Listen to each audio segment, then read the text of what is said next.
لا یؤمن احدکم حتی اکون احب الیہ من والدی وولدی والناس اجمعین.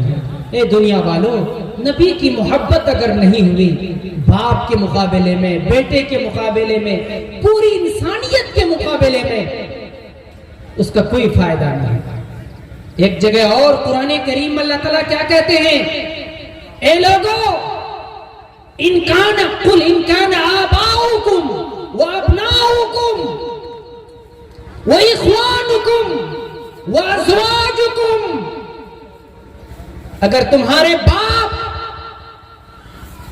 تمہارے بیٹے، تمہارے بھائی، تمہارے خاندان، وہ مال و دولت جسے تم اکٹھا کرتے ہو، وہ تجارت جس کے خسارے میں جانے کا تمہیں خطرہ رہتا ہے، وہ رہائش گاہیں، وہ مکانات جنہیں تمہیں بے حد پسند ہے،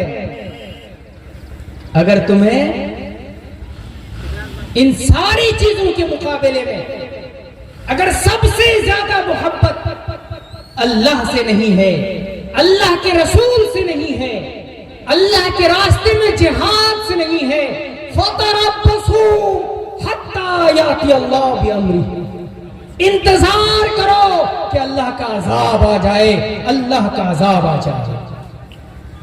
اور یاد رکھو، اللہ قوم فاسق کی ہدایت نہیں کرتے. دعا کیجئے اللہ تبارک و تعالی ہماری غلطیوں اور ہماری گناہوں کو معاف فرمائے، اور ہم سب کو نبی کریم سرکار دو جہاں صلی اللہ علیہ وسلم سے محبت الفت کی توفیق عنایت فرمائے. ہماری زندگی اسی طرح گزرے جو اللہ کو پسند ہے اور جس کا حکم میرے حبیب سرکار دو جہاں صلی اللہ علیہ وسلم نے دیا ہے.